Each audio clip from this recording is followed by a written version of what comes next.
I always believed family comes first. For 34 years, that was my truth.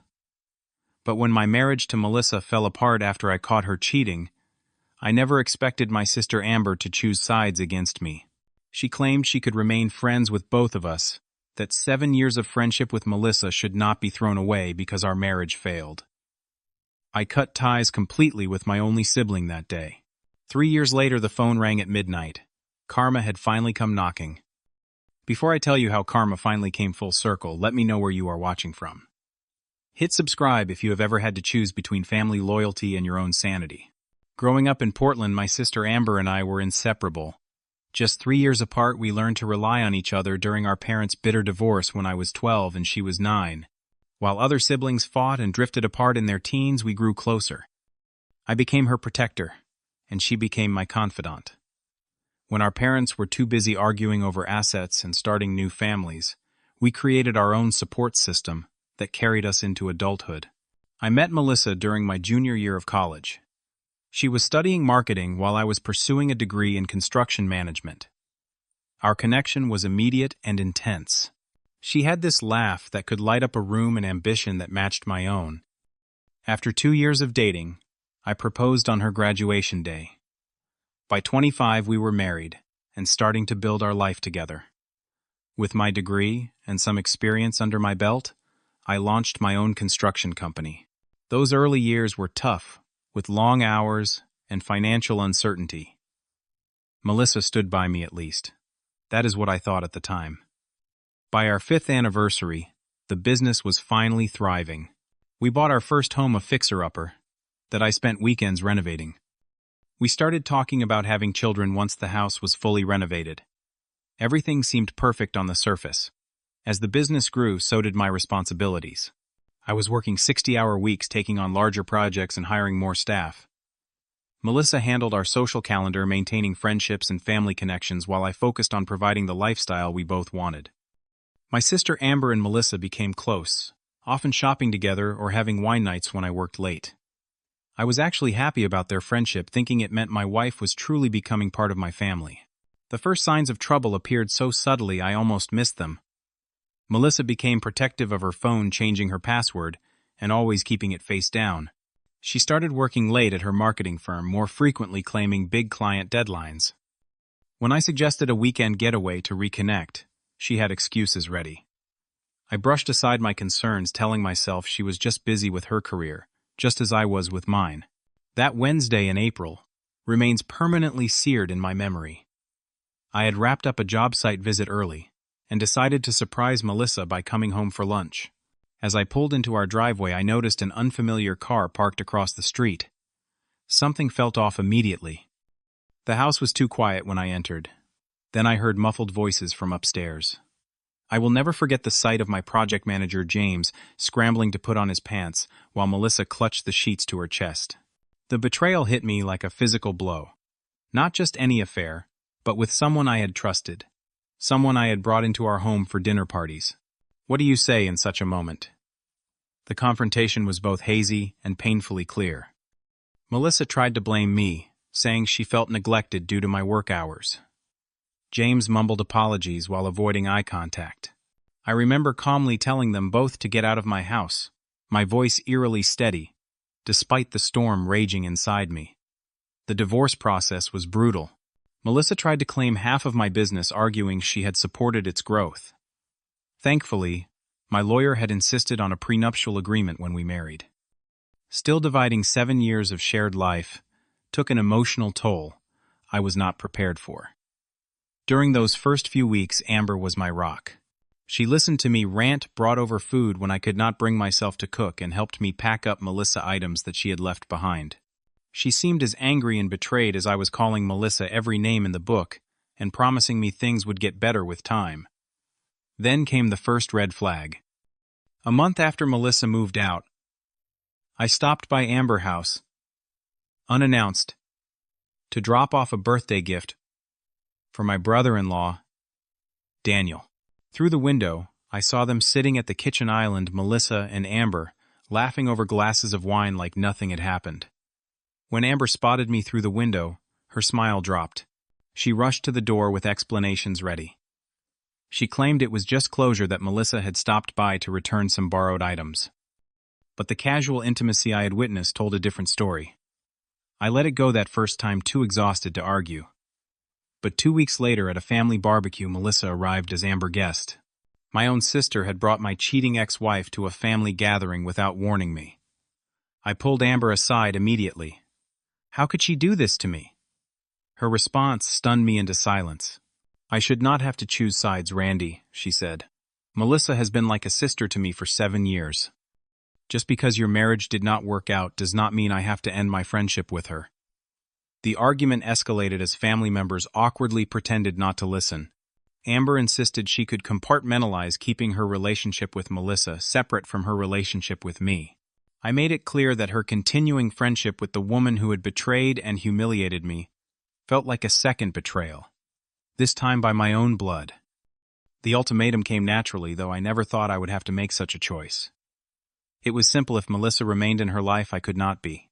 Amber looked at me with tears in her eyes and said the words that ended our relationship.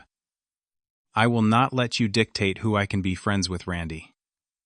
Not even you. I left without saying goodbye to anyone else. That was the last time I spoke to my sister for 3 years. The months following my estrangement from Amber were some of the darkest of my life. I had lost both my wife and my sister within weeks of each other. The isolation was suffocating. Friends tried to include me in their plans, but I declined most invitations, unable to muster the energy for social interaction. My world had narrowed to work and sleep with little else in between. Eventually, at the urging of a concerned friend, I started seeing a therapist. Dr. Marshall specialized in betrayal trauma, and our weekly sessions became an anchor in my unmoored life. He helped me understand that while my feelings were valid, I needed tools to process them rather than letting them consume me. My construction business became my salvation. I threw myself into work with renewed focus, taking on challenging projects that required my complete attention. The company grew steadily, and I expanded into commercial construction, hiring more staff and moving to a larger office space. The professional success provided some balm for my personal failures. To avoid accidental run-ins with Amber or Melissa, I moved to a different neighborhood across town.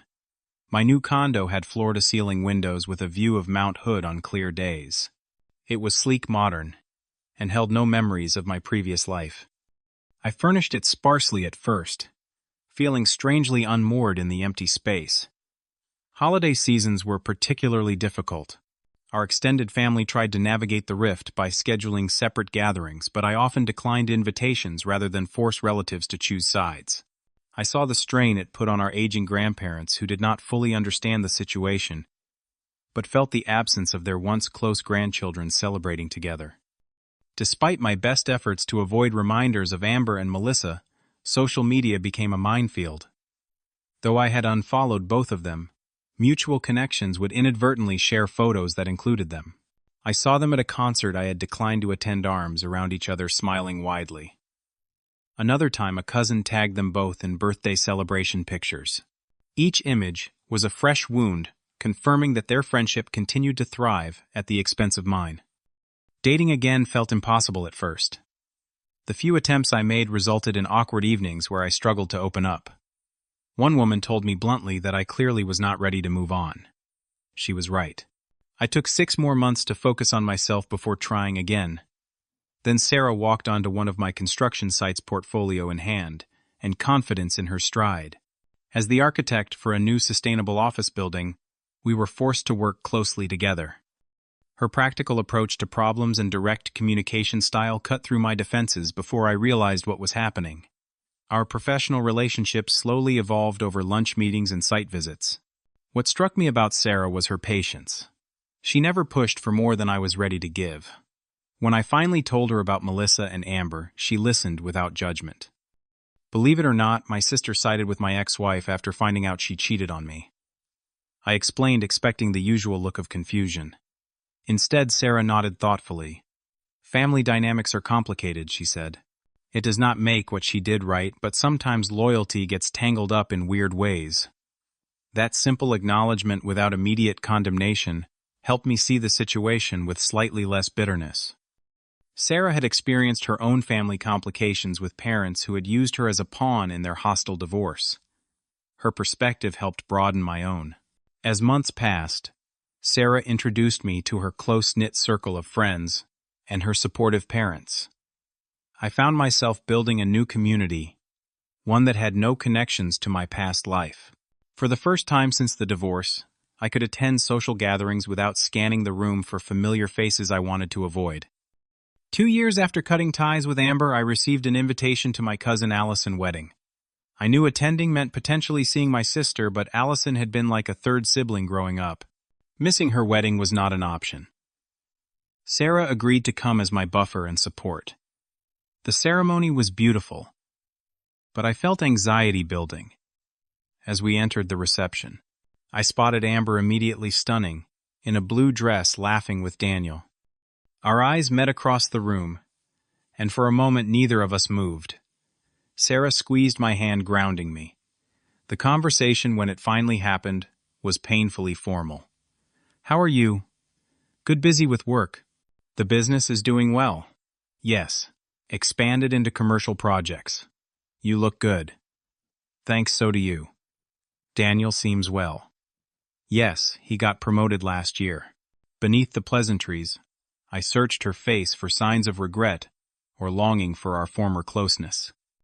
Instead, I found only a practiced neutrality. She asked about my date, and I introduced Sarah, watching as they exchanged polite smiles. "Is Melissa here?" The question slipped out before I could stop myself. "No, she had a work commitment," Amber replied, her eyes sliding away from mine. Something in her tone felt off, but I did not press. As the evening progressed, I watched Amber and Daniel from across the room. They seemed like the perfect couple. His arm constantly around her waist, her smile bright as she introduced him to distant relatives. Yet something about their interaction struck me as performative. I dismissed the thought as my own lingering resentment coloring my perception. Sarah and I left early, the emotional toll of the evening leaving me exhausted. Later that night, lying in bed, she asked me a question that caught me off guard. "Do you miss her?" "Your sister, I mean." The honest answer surprised even me. "Yes. Every day. But I do not miss feeling like my pain does not matter to her." In the months that followed, Sarah and I grew closer. By our 1-year anniversary, she had moved into my condo, bringing warmth and color to the once sterile space. Her architectural books and plants softened the modern edges, making it truly feel like home for the first time. When I proposed on a hiking trip to Crater Lake, her joyful acceptance healed something broken inside me. We were planning our wedding, debating between a small ceremony or slightly larger celebration, when my phone rang at 11:30 on a Tuesday night. Seeing Amber's name on the screen after nearly 3 years of silence made my heart race. Something had to be terribly wrong. "Hello." My voice sounded strange even to my own ears. The sobbing on the other end of the line was so intense I could barely make out words. Between gasps, I heard my sister trying to form sentences. "Randy the first. He. They." "Amber, slow down. Are you hurt? Is someone there with you?" "She is with him. Right now. She is with him, Randy." A cold clarity washed over me. I did not need to ask who she was talking about. Daniel and Melissa. They have been. 6 months. At least 6 months behind my back. The irony might have been laughable, if not for the raw pain in my sister's voice. I sat down heavily on the edge of the bed where Sarah had woken up and was watching me with concern. "Where are you right now?" I asked, already reaching for my jeans. "Home." He left, packed a bag and left. Said he is staying with her. "I will be there in 20 minutes. Do not drive anywhere. Just wait for me." Sarah insisted on coming with me. As we drove through the quiet streets to the suburban home, Amber shared with Daniel. I tried to process my conflicting emotions. There was vindication, certainly a petty part of me wanted to say "I told you so." But dominant was a surprising surge of protectiveness I had not felt for my sister in years. Amber opened the door looking like a ghost of herself. Her face was blotchy from crying, her hair disheveled. She collapsed into my arms with a fresh wave of tears. Over her shoulder, I could see the aftermath of what must have been an explosive confrontation: picture frames knocked over, a vase shattered on the hardwood floor. Inside, Sarah quietly began cleaning up, while I guided Amber to the couch. The story spilled out of her in fragments. How Melissa had become a regular visitor in their home. The growing frequency of Daniel business dinners with clients.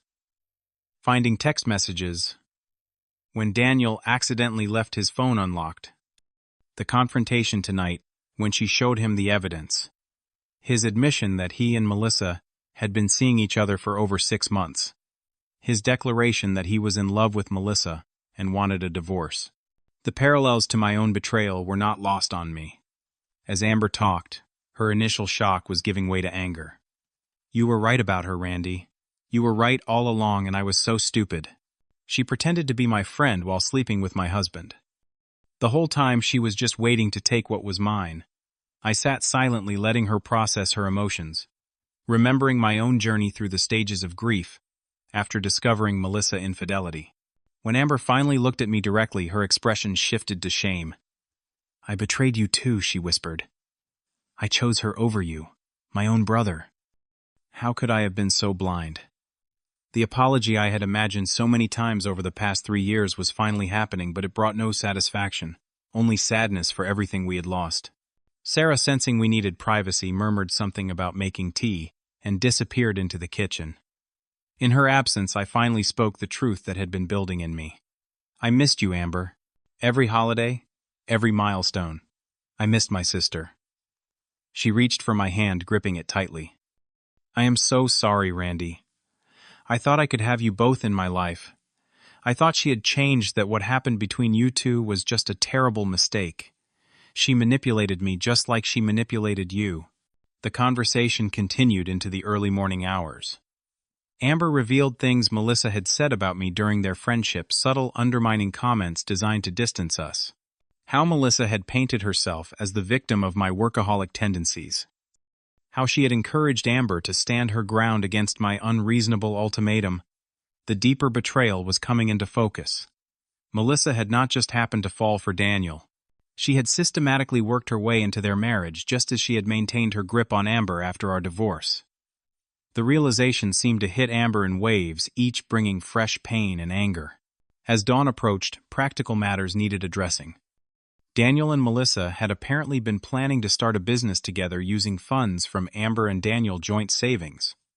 A significant amount of money had already been transferred. Amber was facing not just emotional devastation, but potential financial ruin as well. "I think you should talk to my lawyer," I said. "The same one who handled my divorce. He knows how to deal with this kind of situation." Amber nodded gratefully, exhaustion finally overtaking her. Sarah and I made up the guest room in my sister house, refusing to leave her alone in this state. As we prepared to get a few hours of sleep before the workday began, Amber stopped me at the hallway. "Why are you helping me?" "After everything I did?" The answer came more easily than I expected. "Because you are still my sister. And because I know exactly how this feels." In the days that followed, I introduced Amber to Bill Henderson, the sharp-minded lawyer who had protected my assets during my divorce. Sarah helped Amber secure her remaining finances and change passwords on all accounts. The practical tasks gave my sister something to focus on, beyond her emotional pain. The family dynamics shifted dramatically. Our extended family, who had been carefully neutral during my estrangement from Amber, now rallied around her with an intensity that highlighted their previous failure to take sides. At Thanksgiving held at our grandmother house, Amber and I sat side by side for the first time in years. The absence of both Melissa and Daniel created an unspoken relief among family members, tired of navigating divided loyalties. As weeks passed, more details emerged about Melissa and Daniel's relationship. They had been planning their future together while maintaining the facade of other relationships. According to mutual friends, Daniel had even purchased property near the coast that he intended as their new start, using money from his and Amber joint account. The most painful revelation came when Amber discovered emails showing Melissa had been systematically gathering information about Daniel's finances and career prospects for months before making her move. The calculated nature of the betrayal cemented my belief that Amber had been targeted specifically because of her connection to me. A month after that midnight call, Daniel reached out to Amber. Melissa was already showing her true colors, he claimed. He had made a terrible mistake. Could they talk about reconciliation? Amber's response surprised and impressed me. She told him that she deserved someone who valued her enough to remain faithful, and that his actions had permanently broken her trust. Her newfound strength was remarkable, given her emotional state just weeks earlier. After hanging up, she turned to me with tears in her eyes but a determined expression. She said something I will never forget. "I think I finally understand why you cut me off, Randy. Some betrayals change who you are, and you cannot go back to before." 1 year after that life-altering phone call, Amber and I had established a new Sunday tradition. Each week we met for dinner, sometimes at my place with Sarah, other times at local restaurants, occasionally at Amber's newly purchased condo. These gatherings became sacred space for rebuilding our relationship one conversation at a time. My wedding to Sarah provided a meaningful milestone in our healing journey. When I asked Amber to stand as my best woman, the role reversal from traditional wedding parties seemed perfectly suited to our unique bond.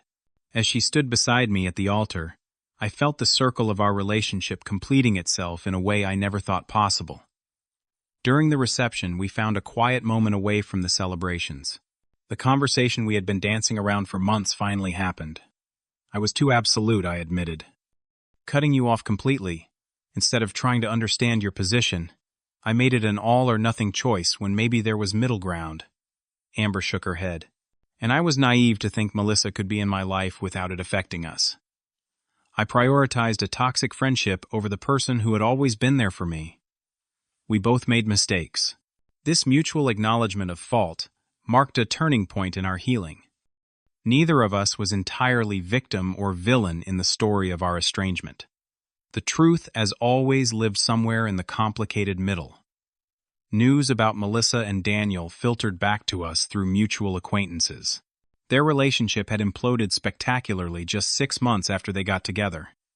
Daniel discovered Melissa having an affair with one of their business investors. The pattern had repeated itself with an almost predictable precision. While I felt no joy in their misfortune, the situation provided closure of sorts. Melissa's behavior had never been about me personally, or about Daniel, or even about Amber. It revealed a pattern of using relationships as stepping stones to whatever she wanted next. With the emotional wounds beginning to heal, Amber refocused on her interior design career that had stalled during her marriage. I suggested a collaboration between our businesses. My construction company often needed design expertise for commercial clients. Our professional partnership flourished alongside our personal reconciliation. Sarah and Amber developed their own friendship, independent of me. They began meeting for lunch or gallery openings when I was busy with work. Watching the two most important women in my life form a genuine bond felt like a gift I never expected to receive. The family dynamics shifted permanently. Holiday gatherings became joyful again, rather than carefully choreographed events designed to keep conflicting parties separate. Our grandmother, now in her 80s, remarked at Christmas how wonderful it was to have her grandchildren speaking again before she died. Our shared experience had taught us both about the nature of boundaries. Family was not about blind loyalty, but about mutual respect. Sometimes the healthiest love required distance. Sometimes forgiveness came only after accountability. As Amber established her new independent life, I watched her confidence return. The sister I remembered from childhood, resourceful, creative, and resilient, emerged from the shadow of betrayal, stronger than before. She began dating again, casually approaching relationships with newfound wisdom about red flags and boundaries. On the 3rd anniversary of our reconciliation, we gathered at my home with Sarah and a few close friends. As conversations flowed around the dinner table, I caught Amber's eye across the room. She raised her glass slightly in a private toast. No words were needed. We had traversed the desert of estrangement and found our way back to each other. The journey had been painful, but necessary. Sometimes you have to lose a relationship to understand its true value. Sometimes the deepest lessons come wrapped in the most painful packages.